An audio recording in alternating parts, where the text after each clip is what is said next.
সৌজন্যে বিআইজিএম company private limited.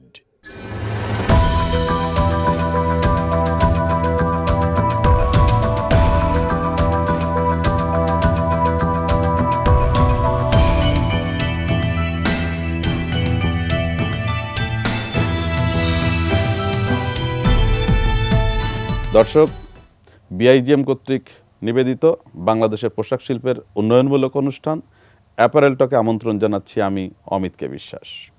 আজ আমাদের মাঝে আলোচক হিসেবে উপস্থিত আছেন বাংলাদেশের টেক্সটাইল বিশ্ববিদ্যালয়ের সম্মানিত ভাইস চ্যান্সেলর অধ্যাপক ডক্টর শাহ আলিমুজ্জামান।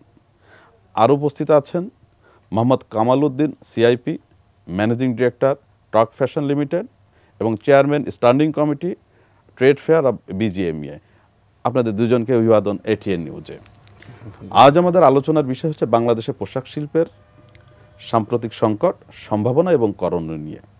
যেহেতু আজকে আমাদের মাঝে আমরা একজন খুব সম্মানিত একাডেমিশিয়ান পেয়েছি আলিমুজ্জামান স্যারকে, তো আমাদের সংকট অনেকগুলোই আছে। আমরা যদি একটু পিছনের দিকে তাকাই, কোভিড স্যার আমাদের জন্য একটা চ্যালেঞ্জ ছিল। তারপরে কোভিডের পরে ধরেন রাশিয়ান ওয়্যার, সেটাও একটা চ্যালেঞ্জ ছিল আমাদের। সাম্প্রতিক সময় আমাদের একটা ওয়েজ রিভাইজ হয়েছে, সেটাও একটা ধরেন ওনারদের একটা চ্যালেঞ্জের ভিতর দিয়ে যেতে হয়েছে। প্রতিনিয়ত আমরা একটা কথা মিডিয়াতে শুনছি, সেটা হচ্ছে যে প্রতি বছরই প্রোডাক্টের প্রাইস কমে যাচ্ছে। এটাও একটা চ্যালেঞ্জ আমাদের। এই অনেকগুলো চ্যালেঞ্জের মাঝখানে আমরা আরেকটা বিষয়কে একটু দেখতে চাই। আমাদের এই ইন্ডাস্ট্রিতে এই যে চ্যালেঞ্জগুলো আছে, চ্যালেঞ্জ তো থাকবে, ব্যবসা করতে গেলে চ্যালেঞ্জ থাকবে, এগুলো মোকাবেলা করেই আমাদেরকে ব্যবসা নিয়ে আগাতে হবে। এই চ্যালেঞ্জ মোকাবেলা করার জন্য আমাদের যেরকম দক্ষ প্রফেশনালস দরকার, আপনার কি মনে হয় যে আমরা সেই জায়গাগুলোতে আমাদের সক্ষমতা ঠিক আছে, নাকি আমাদের এই জায়গাটাতে আমাদের আরও কাজ করার সুযোগ আছে? Sir please. ওকে, আসসালামু আলাইকুম। আসলে দক্ষ আমাদের যে জনবল দরকার, সেটার ব্যাপারে আমরা এখনও যে ফুলফিল হয়েছি তা না। এখনও আমাদের অবশ্যই আমাদের সামনের দিকে আরও আগে বাড়তে হবে। এখন আমাদের যে দক্ষ জনবল আছে, যেগুলো এখন যে সমস্ত ছেলেগুলো আমাদের পাশ করে বেরোচ্ছে আমাদের বিশ্ববিদ্যালয় থেকে, এখন বেশ কয়েকটা পাবলিক বিশ্ববিদ্যালয় থেকেও টেক্সটাইল ইঞ্জিনিয়ার বেরোচ্ছে, কতগুলো সরকারি কলেজ থেকে বের হচ্ছে। তা এরকম নাম্বার অফ টেক্সটাইল ইঞ্জিনিয়ার কিন্তু অনেক বের হচ্ছে এখন। তারপরও এটা ডিমান্ডটা রয়ে গেছে আমাদের, এখনও ডিমান্ডটা শেষ হয় নাই। কিন্তু প্রবলেম হয়েছে যেটা, যে এখনকার ছেলেরা বা নিউ জেনারেশান যারা, তারা দেখা যায় যে ফ্লোরে কাজ করতে চায় না। প্রবলেম হয়েছে, এটা একটা বড় ধরনের প্রবলেম। তারা ফ্লোরে কাজ করতে চায় না, তারা অফিসিয়াল জবে যেতে চায়। পাশ করে সে মার্চেন্ডাইজার হইতে চায়, এরা চেয়ার টেবিল চায়। কিন্তু আসলে আমরা যেমন পাশ করার পরে ফ্লোরে চাকরি করছি, কয়েক বছর ফ্লোরে চাকরি করছি, তারপর এখন যেটা, যেমন আপনি স্প্রিংয়ের দিকে তাকান, আমাদের যে ব্যাকওয়ার্ড লিঙ্কেজ হয়ে গেছে, স্প্রিংয়ের দিকে তাকান, আপনি নিটিংয়ের দিকে তাকান, উইভিংয়ের দিকে তাকান, কিন্তু বিশেষ করে নিটিংয়ে কিছু ছেলে পাওয়া গেলেও তাও ইদানিং অনেকটা কমে গেছে। মাঝখানে বেশ ভালো ছেলে পাওয়া যেত ওখানে, কিন্তু আপনার স্পিনিংয়ে এখন নাই বলতে গেলে চলে। আমাদের টেক্সটাইল ইঞ্জিনিয়াররা ফ্লোরে কাজ করতে চায় না। আবার এদিকে আরও একটা প্রবলেম যেটা হয়েছে আমাদের, সেটা হলো যে আপনার ডিপ্লোমা যারা করতেছে, আমাদের কিন্তু অনেক ভোকেশনাল আছে, ডিপ্লোমা ইনস্টিটিউট আছে সরকারি বেসরকারি পর্যায়ে বিভিন্ন, কিন্তু তারাও আজকাল বিভিন্ন যে বেসরকারি যে প্রাইভেট ইউনিভার্সিটিগুলো আসছে, এই প্রাইভেট ইউনিভার্সিটি থেকে তারা যে কোনোভাবে তারা এরকম ডিগ্রি করে ফেলতেছে। ডিগ্রি করে ফেলানোর পরে তারপরে কিন্তু তারাও আর ফ্লোরে চাকরি করতে চায়, সবাই শুধু ওয়েট প্রসেসিং পরে দেখি, আর ওয়েট প্রসেসিং আর গার্মেন্টস বেসিক এই দুইটা। এবং এই দুইটা হয়েছে কি, অনেক বিশ্ববিদ্যালয়, আমি কোনো করবো না, সমালোচনা না এটা আমার, কারণ এই দুইটা ডিপার্টমেন্টের ল্যাব তৈরি করতে খুব বেশি এটা টাকা পয়সা লাগে না। কিন্তু বাকি যেগুলো অরিজিনাল টেক্সটাইল ইঞ্জিনিয়ারিং, যেটা আপনার স্পিনিং, উইভিং, নিটিং, এগুলাতে কিন্তু যথেষ্ট ল্যাবে যথেষ্ট ইনভেস্টমেন্ট করতে হয় এবং ফ্লোর স্পেসের প্রয়োজন হয়। যার জন্য কিন্তু অনেক প্রতিষ্ঠান আছে যারা কিন্তু এদিকে ঢুকতে চায় না। তখন তারা করে কি, স্পেশাল করে ওয়েট প্রসেসের টেক্সটাইল ইঞ্জিনিয়ার বের করে দেয়, তারপরে গার্মেন্টস সেটা বের করে দেয়, এইভাবে দিয়ে তারা বের করে দিচ্ছে। কিন্তু এতে করে হচ্ছে কি, যে আমাদের আসল যে জায়গাগুলোর মধ্যে আমাদের এখন জনবলের যে ঘাটতিটা, এই ঘাটতিটা আসলে আমরা আমাদের ডিমান্ড বেস পলিসিটা মনে হয় আর একটু রিভিউ করার প্রয়োজন আছে। অবশ্যই দরকার আছে। এবং ইন্ডাস্ট্রিতে যারা চাকরি দিচ্ছেন আমাদের ছেলেদেরকে, যে তারা যদি এই জিনিসগুলো ফলো করে, যে না তুমি কোথা থেকে পাস করছো, আমি ইয়ার্ন থেকে পাস করছি, তাহলে তোমাকে ইয়ার্নে যেতে হবে। যদি এখানে যদি একটু রেস্ট্রিকশন দিয়ে দেয় যে ইয়ার্ন থেকে পাস করলো, ফেব্রিক থেকে পাস করলো, ডাইং থেকে পাস করলো, তুমি মার্চেন্ডাইজার কেন হবা? কারণ এই যে অফিসিয়াল একটা জবে সে যার জন্য ঠিক একটা খুব দারুণ কথা বলছিলেন স্যার। আমি ধন্যবাদ স্যার। আবার আপনার কাছে আসবো। জনাব কামাল ভাই, আপনার কাছে একটু আসতে চাই। যে কথাটা স্যার আলোচনা করছিলেন, যে ফ্লোরে কাজ করতে চায় না, আপনি একজন মালিক হিসেবে আপনার কি মনে হয় যে এই জায়গাগুলোতে ফ্লোরে কাজ করার জন্য যে ধরনের একটা এনভায়রনমেন্ট থাকা দরকার, যে উৎসাহটা নিয়ে কাজ করতে হবে, এই জায়গায় আমাদের কোনো ঘাটতি আছে কিনা? ধন্যবাদ আপনাকে, ধন্যবাদ এটিএন নিউজকে এবং এটিএন নিউজের দর্শকবৃন্দকে। আমাকে আমন্ত্রণ করেছেন, সেই জন্য অনেক কৃতজ্ঞ আমি। আমাদের আসলে এই সেক্টরটাতে আসলে এই জনবলের অনেক অভাব আছে এবং আমাদের এই মানসিকতারও কিন্তু ব্যাপার আছে, মানসিকতা চেঞ্জের বিষয়টা আছে অ্যাকচুয়ালি। কারণ ফ্লোরে কাজ করার জন্য দেখেন, যদি এই গুরুত্বটা ওনারা বুঝেন যারা আসতেছেন কাজ করার জন্য, কারণ যদি অনেক লক্ষ্যমাত্রাটাও যদি স্থির করেন যে না আমি অনেক বড় হব, আমি বেশ কিছু করতে চাই, নিজেই কিছু করব, এন্টারপ্রেনিয়ার হব, অথবা বাংলাদেশকে আমি কিছু দিতে চাই, তাহলে কিন্তু আসলে রুটস থেকে কিন্তু সে আসবে। এবং এই শিক্ষাগুলো আসলে যদি কোনো ইনস্টিটিউশনালি যদি কোনো দিয়ে দেন, এবং সাথে সাথে অবশ্যই আমাদের সচেতনতার বিষয় আছে, আমাদের সচেতনতার বিষয়টা আছে। আর আমি মনে করি না যে এখনকার যে গার্মেন্টসগুলো, আপনি জানেন more than 200 garments factory already lead certified, এবং আরও 250-র মতো আছে যেগুলো হলো অলরেডি অন দ্য কিউর মধ্যে আছে, সার্টিফিকেশনের অপেক্ষায় আছেন। এবং এখনকার যে পরিবেশগুলা তৈরি হয়েছে ইনশাল্লাহ সামনের দিকে আরও তৈরি হচ্ছে, কারণ এখন ওই রকম কোনো সুযোগ নাই যে আপনি যে কাজ করবেন আপনি এই পরিবেশ দিবেন না। এখন কিন্তু সবাই চায়, আমাদের দেখেন আমাদের ফার্স্ট জেনারেশন বিজনেসটা ছিল গার্মেন্টস ইন্ডাস্ট্রি, এখন সেকেন্ড জেনারেশন বিজনেস আমাদের হচ্ছে টেক্সটাইল। এখন টেক্সটাইল ছাড়া আমাদের কোনো আর গতি নাই। আমাদের দেশে কিন্তু মার্শাল্লাহ আস্তে আস্তে জেনে থাকবেন আপনার, কটনে বিশেষ করে ডেনিমে আমরা কিন্তু বেশ ভালো অনেকগুলো টেক্সটাইল আপনার হয়ে গেছে অলরেডি, এবং সেখানে যথেষ্ট কাজ করার সুযোগ আছে। তা আমাদের এই সেক্টরের যে এই ম্যানেজমেন্টটা আমরা যে ক্রাইসিসে ফেস করছি অ্যাকচুয়ালি, এই টেকনিক্যাল বা টেকনিশিয়ানদের আমাদের খুবই অভাব আছে, যারা আসলে এই যে স্যার বললেন যে যারা ফ্লোরে কাজ করতে চায় না, সবাই কিন্তু একটা মানসিকতা হয়ে গেছে যে আমাকে কত দ্রুত আমি পয়সা ইনকাম করতে পারবো, এটা একটা মানসিকতা। এটা একটা মানসিকতা আছেই, সাথে আর একটা বিষয় যদি আমরা একটু চিন্তা করি, যে স্যার যেটা বলছিলেন যে রিক্রুটমেন্টের সময় যে সাবজেক্টে পড়াশোনা করেছে, আমরা রিক্রুটমেন্টের সময় তাকে ওই সাবজেক্টের বাইরে অন্য ডিপার্টমেন্টে যদি রিক্রুটমেন্ট না করি, তাহলেও হয়তো যারা পাশ করে বের হয়ে আসছে স্টুডেন্ট, তাদের ভিতরে একটা অন্য সাবজেক্টগুলো পড়ার প্রতি একটা আগ্রহ তৈরি হবে। এই বিষয়ে একজন মালিক হিসেবে নিশ্চয়ই এই রিক্রুটমেন্ট পলিসিগুলোতে তো আপনাদের নির্দেশনা থাকে না, ওইটা আমরা ফলো করি, আমরা নরমালি করি কি অ্যাকচুয়ালি যখন টেক্সটাইল এবং অন্য যারা শুনছেন তাদের উদ্দেশ্যে আপনি কি বলবেন? হ্যাঁ, এটা স্যারের সত্যিই বলেছেন যে হ্যাঁ, যে সেক্টর থেকে আসছে সেই সেক্টর তাকে কাজে লাগানো উচিত।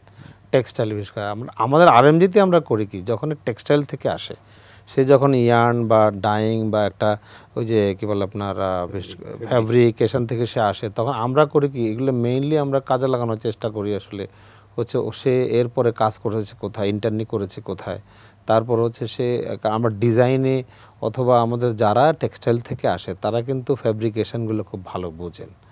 বা মনে করেন আমার মনে হয় স্যারে আমার সাথে এগ্রি করবেন যে ইয়ার্ন হোক আর সে ফ্যাব্রিকেশন হোক বা সে কিন্তু বেসিকটা নিয়ে আসে টেক্সটাইলে। তখন আমরা করি কি যে আমাদের যে গার্মেন্টসটা আসে বা আমাদের বায়ার যে মুডবুট আমাদেরকে দেয়, সেই কিন্তু তখন যেহেতু তার একটা নলেজ আছে, সে কিন্তু সোর্সিংগুলো করতে পারে ভালো। এই জন্যই কিন্তু আমরা নর্মালি এই টেক্সটাইলের ছেলেগুলোকে আমরা প্রাধান্য দেই। হ্যাঁ, যেগুলো হচ্ছে আপনার টেক্সটাইল যারা স্পিনিং বা যারা ডাইংয়ে আছেন বা টেক্সটাইল আছে যাদের, হ্যাঁ ওনারাও অবশ্যই ওটাকে আমি মনে করি, কারণ ওনারাও প্রাধান্য দিচ্ছেন, আরও বেশি দেওয়া দরকার বলে আমি মনে করি। আমরা ছোট্ট একটা বিরতি নিয়ে দর্শক আলোচনা করছিলাম বাংলাদেশের পোশাক শিল্পের সাম্প্রতিক সংকট, সম্ভাবনা এবং করণীয় নিয়ে।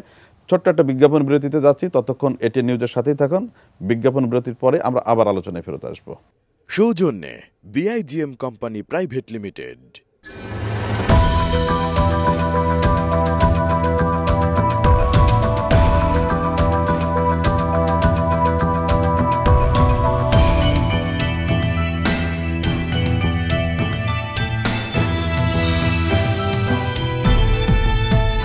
দর্শক এতক্ষণ সঙ্গে থাকার জন্য ধন্যবাদ। আমরা আবার আলোচনায় ফেরত যেতে চাই। স্যার, যে কথা বলছিলাম প্রোডাক্ট ডাইভার্সিফিকেশনের কথা হচ্ছিল, একই সাথে স্যার যদি বলি যে ব্যাকওয়ার্ড লিঙ্কেজে আমাদের তো সক্ষমতা বাড়ানোর, এটা বলার অপেক্ষা রাখে না যে আমাদের অনেক অপরচুনিটি আছে এই জায়গাগুলোতে কাজ করার। হ্যাঁ, আমরা ধরেন যে কটন হারভেস্ট করার মতন সুযোগ আমাদের দেশে নাই, সেটার জন্য যে জলবায়ু দরকার আছে, সেটার জন্য যে পরিমাণ ল্যান্ড দরকার আছে নাই, কিন্তু আরেকটা খুব গুরুত্বপূর্ণ কম্পোনেন্ট যদি আমরা দেখি যে ডাইস কেমিক্যাল, এটা কিন্তু চাইলেই আমরা ম্যানুফ্যাকচারিং করতে পারি এবং কয়েকটা প্রতিষ্ঠান অলরেডি কিন্তু কাজ শুরু করেছে, এটা আমরা জানি। জি, প্রশ্নটা ছাড় অন্য জায়গায়, সেটা হচ্ছে এই যে এখন আমরা যে ম্যানুফ্যাকচারিংয়ে যারা যাচ্ছেন বা যদি আরও অনেকেই হয়তো যাবেন সামনে, এটা পরিচালনা করার জন্য যে ধরনের দক্ষ জনবল দরকার, সেই ধরনের দক্ষ জনবল আমাদের দেশে তৈরি হয়েছে কিনা, বা আপনার বিশ্ববিদ্যালয় কি এই জায়গাগুলোতে কি অতীতে কোনো ছাত্র বা আপনাদের কোনো নির্দিষ্ট কোনো বিষয় ছিল কিনা পড়ানোর বিষয়? থ্যাংক ইউ, অনেক ধন্যবাদ। আমাদের আসলে নতুন ডিপার্টমেন্ট আমরা খুলছি, ডাইস কেমিক্যালস একটা ডিপার্টমেন্ট আমরা খুলছি টেক্সটাইল ডাইস কেমিক্যালসের উপরে। ওখান থেকে আমরা স্পেশালি ডাইস কেমিক্যালসের উপরে তাদেরকে আলাদাভাবে প্রশিক্ষণ এবং আলাদাভাবে তাদেরকে অ্যাডভান্স সাবজেক্ট দিয়ে সাবজেক্ট পড়ায় বা তাদের কারিকুলামের মধ্যে, এবং এটা খুবই লেটেস্ট কারিকুলাম। এটা থেকে আমাদের ছাত্র বেরোনো শুরু হয়েছে, তবে এটা খুব মানে দু একটা ব্যাচ বের হয়েছে কেবলমাত্র, এই জন্য মার্কেট ওইভাবে দখল করতে পারে নাই। তবে আমার বিশ্বাস আগামী কয়েক বছরের মধ্যে, এবং যারা এই ডিপার্টমেন্টে যেসব টিচারও আছেন তারাও খুব ডেডিকেটেড টিচার, এবং তারা এবং ইন্ডাস্ট্রির সাথে সবসময়, শুধু ইন্ডাস্ট্রি না, পার্শ্ববর্তী দেশ ভারতের সাথেও বিভিন্নভাবে তারা যোগাযোগ করে এবং চেষ্টা করতেছে আমরা কোনো ইউনিভার্সিটির সাথে কোলাবোরেশন করার জন্য, এমইউ করার জন্য, এবং ইন্ডাস্ট্রির সাথে আমরা যাতে সবসময় এটা কোলাবোরেশন করার জন্য আমরা চেষ্টা করতেছি। ধন্যবাদ।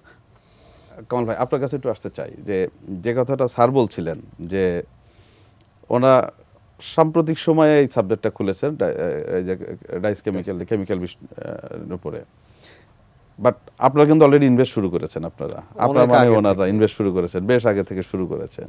কিন্তু এই যে আপনি ইন্ডাস্ট্রি করছেন, ইনভেস্টমেন্ট করছেন, বাট এটা পরিচালনা করার জন্য দক্ষ জনবল নাই, এই জায়গাটাতে আপনারা এই ক্রাইসিসটাকে কিভাবে, মানে সামনের দিনগুলোতে কিভাবে মোকাবেলা করবেন আপনারা?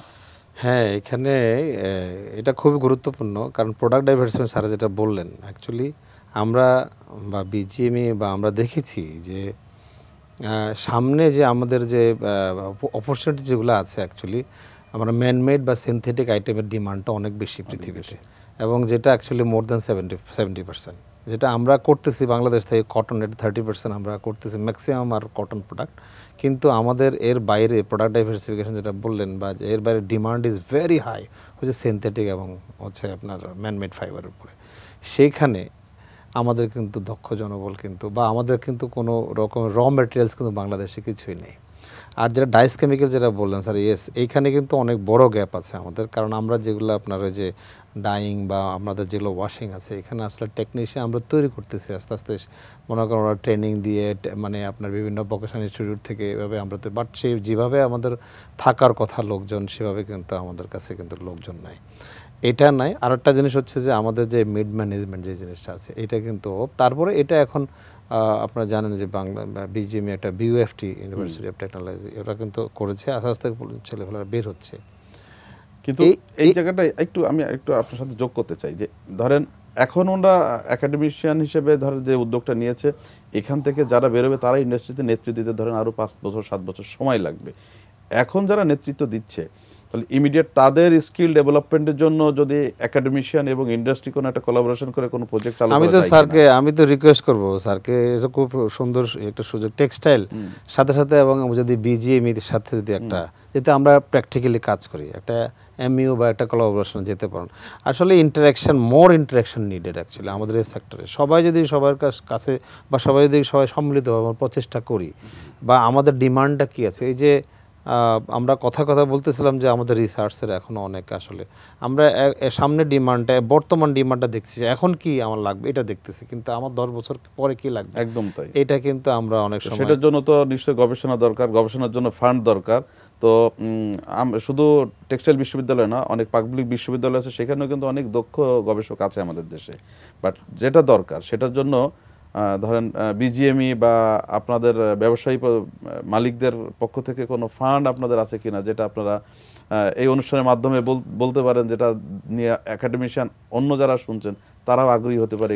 আসলে হচ্ছে কি, দেখেন বিজিএমই একটা টার্গেট সেট করেছে, আপনারা হয়তো শুনে থাকবেন, আমাদের বর্তমান প্রেসিডেন্ট আছেন যে ফারুক হাসান সাহেব বা ওনার বোর্ড, যে 2030 সালের মধ্যে 100 বিলিয়ন এক্সপোর্ট করবো আমরা। তা 100 বিলিয়ন এক্সপোর্ট করতে গেলে আমাদের কী ইনফ্রাস্ট্রাকচার লাগবে, কীভাবে আমরা যাব, এই রোড ম্যাপটা তৈরি করছেন, খুব শিগগিরই আপনারা হয়তো জানবেন। তো এইখানে আসলে 100 বিলিয়ন এখন আমরা করি নিয়ারলি 47 বা 47 একটু বেশি, 47 বিলিয়ন মতো আমরা করছি এক্সপোর্ট। 100 বিলিয়ন করতে গেলে আমাদের যে বর্তমান ইনফ্রাস্ট্রাকচার আছে, যে জনবল আছে, যে আমাদের যে র ম্যাটেরিয়ালসের রিসোর্সগুলো আছে, বা আমাদের কোথায় কোথায় কোথায় কোথায় আমাদের হাত দিতে হবে, আসলে এটা অনেক বড় একটা লম্বা রাস্তা। এবং যদি এই লম্বা রোডটাকে বা এই সামনের টার্গেটটাকে ফিক্স করতে হয়, এখানে আসলে সবাই আমরা কাজ করতে হবে। আমরা প্র্যাকটিক্যাল যারা করি, আরএমজি, টেক্সটাইল, তারপরে ইউনিভার্সিটির যারা আছেন এবং সরকারের যে আপনার সাপোর্টিভ বা নীতি নির্ধারণ পর্যায়ে যারা আছেন, এবং বিভিন্ন রকম ডিজাইন সেকশনে যারা আছেন, বা বিভিন্ন স্টেক হোল্ডার আছেন, দেশি বিদেশি, সবাই মিলে কিন্তু কাজ করতে হবে। আমাদের বিজিএমইতে কিন্তু একটা রিসার্চ কিন্তু ইনস্টিটিউট বা একটা হাব কিন্তু অলরেডি ওপেন হয়েছে এবং এটা কাজ করছে। আমরা কোথায় কোথায় দরকার এখন সেখানে মনে হয় আমাদের একাডেমিশিয়ানদের আরো ইন্টারঅ্যাকশনটা, আরো কানেক্টিভিটিটা করার সুযোগ আছে, তাহলে ওনাদের অবদানটা রাখতে পারে। এবং সাথে সাথে আমাদের এখানে আসলে যত বেশি গবেষণা হবে তত বেশি কিন্তু আমাদের দক্ষ জনবল আসবে। এবং হ্যাঁ, এর আগে আমরা এখন বুঝতেছি যে আমাদের ডিমান্ডটা কোথায়। নেক্সট মনে করেন এআই উপর কাজ করবে সবাই, এবং এটা কিন্তু আর্টিফিশিয়াল টেকনোলজি অলরেডি শুরু হয়েছে, অনেকে ইনভেস্ট করেছে, কিন্তু আমাদের কাছে কিন্তু কোনো প্রস্তুতি নাই সেখানে। দারুণ বলছিলেন। আমি একটু স্যারের কাছে আবার যেতে চাই। স্যার, যে আলোচনাটা আমরা করছিলাম যে রিসার্চ, আসলে যত বেশি গবেষণা হবে তত বেশি আমরা ফিউচার প্ল্যানিং এর সিদ্ধান্ত নিতে পারবো। স্যার, আপনি কোনো গাইডলাইন দিবেন কিনা যে ইন্ডাস্ট্রির কাছে আপনাদের মানে একাডেমিশিয়ান হিসেবে কোনো ডিমান্ড আছে কিনা, যে সেই জায়গাগুলোতে আপনাদেরকে যদি সাপোর্ট করা হয় তাহলে আপনারা আরও ভালো ভালো রিসার্চ করে সেই রিসার্চ পেপারসগুলো ইন্ডাস্ট্রিকে উপহার দিতে পারবেন, যার উপর বেসিস করে ইন্ডাস্ট্রি ভবিষ্যতে বিজনেস প্ল্যানিংটা করতে পারে। এক্স্যাক্টলি। আসলে দেখেন, রিসার্চের জন্য আসলে আমাদের যে টিচাররা আছেন তারা কিন্তু সবসময় এই দিকে তারা ঝুঁকতেছেন, কিন্তু যে আমরা গভর্নমেন্ট থেকে যে ফান্ডটা পাচ্ছি রিসার্চের জন্য, আলহামদুলিল্লাহ অনেক বড় ফান্ডই আমরা পাচ্ছি, কিন্তু দেখা যায় যে ওইটা এমনভাবে রুল রেজুলেশনটা করা যে যেখানে একজন টিচার কাজ করতেছে সবই, কিন্তু সাপোজ আমি বলি 3 লাখ টাকা বা 3.5 লাখ টাকা পাচ্ছে সে একটা প্রজেক্টের জন্য, সেই দেখা গেল তার যে র মেটেরিয়াল বা এগুলো করতে করতে সে তার যে একটা নির্দিষ্ট রেট আছে এটা সে পেয়ে যাচ্ছে, কিন্তু তার আলাদা যে একটা প্রণোদনা, তাকে যে উৎসাহিত করা, এরকম কিন্তু আমরা করতে পারতেছি না টিচারদেরকে। এবং এটা নিয়ে টিচারদের ডিমান্ড আছেই, সবসময় আছে যে, এবং আমাদের দেখা যায় শিক্ষক স্বল্পতার কারণেই অনেক সময়, আমাদের ইউনিভার্সিটির কথাই বলি, শিক্ষক স্বল্পতার কারণে আমাদের অনেক সময় আমাদের টিচাররা ক্লাস লোড এত বেশি থাকে, এদিকে যে ঝুঁকবে এটাও কিন্তু পারে না অনেক সময়। তারপরেও আলহামদুলিল্লাহ আমাদের টিচাররা সবসময় এটা নিয়ে অনেক ভালো ভালো জার্নালে, Q1 Q2 জার্নালে কিন্তু আমরা পেপার পাবলিশ করতেছি। এবং এখানে যদি ইন্ডাস্ট্রি আমাদের দিকে আগায় আসে, যদি ইন্ডাস্ট্রির সাথে আমাদের কোলাবোরেশন, এবং আমরা বেশ কয়েকটা এমইউ করতেছি, কয়েকটি ইন্ডাস্ট্রির সাথে আমাদের হয়ে গেছে, এবং এটা আমরা চেষ্টা করতেছি যে যখন তারা রিসার্চের ফান্ডের জন্য তারা আগায় আসতেছে এবং তারা যখন আরও একটু অবারিতভাবে আসবে, তখন আমার মনে হয় এটা দরকার। কারণ আপনি দেখেন ওয়ার্ল্ডে যে কোনো ইউনিভার্সিটির দিকে তাকায় দেখেন, তারা কিন্তু বড় একটা ফান্ডই কিন্তু তাদের রিসার্চের ফান্ডগুলো আসে কিন্তু ইন্ডাস্ট্রি থেকে, তাদের অ্যালামনাই থেকে, এগুলা থেকে কিন্তু তাদের এই ফান্ডগুলো আসতে থাকে। তো এই জন্য আমি মনে করি যে এইটার জন্য ইউনিভার্সিটিতে তো যথেষ্ট ফ্যাসিলিটিস তো আছেই রিসার্চের জন্য, এবং ইন্ডাস্ট্রি যখন আগায় আসবে এবং তাদের যে যখন আমরা এমইউ করে তাদের সাথে কোলাবোরেশন করব, তাদের যে প্রবলেমগুলোও কিন্তু আমরা আমাদের গবেষক যারা তারা এগুলো সলভ করতে পারবে। এই যে রিসার্চ পেপারগুলো যখন পাবলিশড হচ্ছে, বা এটার উপরে কোনো সেমিনার করা বা সেটার সাথে ইন্ডাস্ট্রিকে কোলাবোরেশন করা, এই কাজগুলো কি আর একটু করা যায় কিনা? অবশ্যই এটা জরুরি। এইটা করতে পারলে আসলে জিনিসগুলো ইন্ডাস্ট্রিও জানতে পারবে। যেমন আমাদের ইউনিভার্সিটি, যেমন আমরা একটা প্যাটেন্ট করছি, আমাদের ইউনিভার্সিটি প্যাটেন্ট করছি আমরা সিমলেস ব্যাগের উপরে, জুটের, এটার উপরে। কিন্তু এটার উপরে আমরা কয়েকটা, আমি আর নাম বলবো না এখন, কয়েকটা ইয়ের সাথে আমরা যোগাযোগ করারও চেষ্টা করছি, কিন্তু ইন্ডাস্ট্রির সামনের দিকে আগে আসতে চায় না।